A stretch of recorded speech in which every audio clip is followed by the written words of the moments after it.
Hello, this is Bishop Hudson of Church of God Pentecostal, and I am so happy to be with you today at the Youth Congress here for our denomination. I've been asked to do a little segment on boundaries, relationship boundaries. Well, I'll tell you something. Let's start off by saying what a relationship is. A relationship is a connection between one or more people that come together for the sake of some type of fellowship. It could be any number of things. It could be a sports activity that you have. It could be a relationship between two individuals where they make a decision to go in different ways or different paths of their lives. Or it could be a romantic relationship. Any way you look at it, a relationship is built on several different factors. We would like to call those the relationship triangle. The relationship triangle consists of three similar factors. One is communication, two is commitment, and three is respect. So let's review those real quickly. Communication is important in any relationship. You can ask your mom and you can ask your dad, or you can ask your relatives, your uncles, your aunts, your grandparents. Relationships with communication are very, very important. Your teachers know. Even your friends know. You must communicate in order to have a very, very strong relationship. And then, of course, the Bible says, know those who labor among you.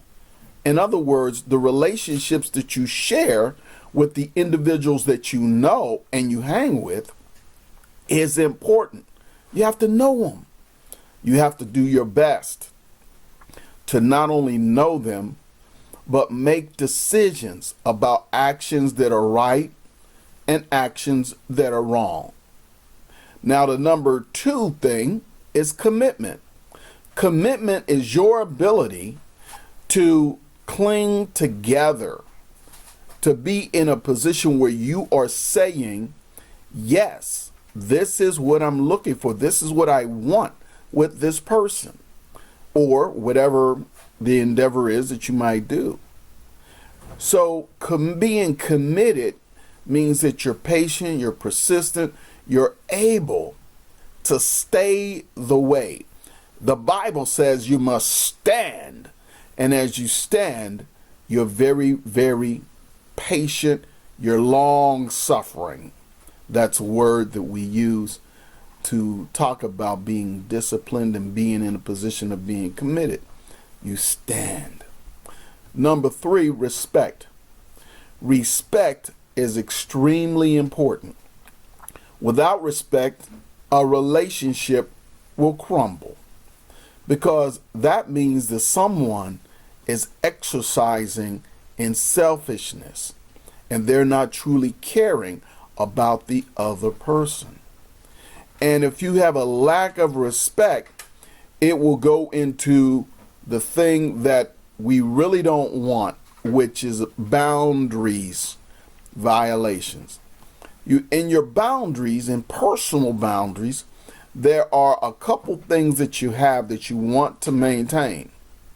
One is the boundaries that you create and what we call the span of control around you is. And two, the protection that is a result of having appropriate boundaries. So let us just say that you're in a relationship with a young lady or a young man, and that person asks you not to touch them, but leave them alone, or they say that magic word, no.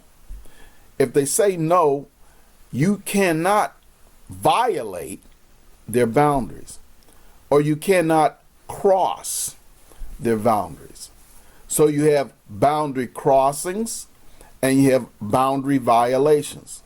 A boundary crossing might be something where, let's say you're at home and you're sharing a room with your brother, your sister, whomever it might be, and they ask you not to throw your sweater, your hoodie, your shirt, your shoes on their side of the room.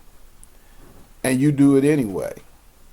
You go ahead and you do a boundary crossing by setting your stuff there or just anywhere in that room whenever they ask you not to do it. Well, a boundary violation, now that was a boundary crossing. A boundary violation is when you say, no, I'm just going to continue to do it, or do whatever I want. And when you make that decision, that violation disrespects them. It is not good to violate a boundary. If a person says no, they mean no. So crossing a boundary is one thing. Violating a boundary is something different. And if you're going to respect someone out of your relationship triangle of commitment, communication, and respect, you do not want to violate a boundary. Additionally, it is a very, very good idea to exercise appropriate actions and behaviors when you're with your friends and when you're in relationships. So if you're in a relationship that you really cherish, you really love, and you really care about that individual, you must remember to have a commitment, a lot of communication, and a great amount of respect for those individuals. Those things help you in your relationship building. But you do not want to cross boundaries, and you do not want to violate boundaries, because that will add too much distress to the relationship. I can tell you from personal experience, sometimes growing up can be very difficult, but most of the time it can be a joyful experience. If you respect your relationships, you respect your boundaries, you communicate very well, and you stay committed to what it is you need to do to sustain that particular relationship. I want to say God bless you, God keep you, God cause His glory to wash over you, and we look forward to seeing you as we continue in this great Youth Congress of this year for the Church of God Pentecostal in the year 2021. Have a good time now, and don't forget, have good relationships. Don't have negative boundary crossings or negative boundary violations. Bye now.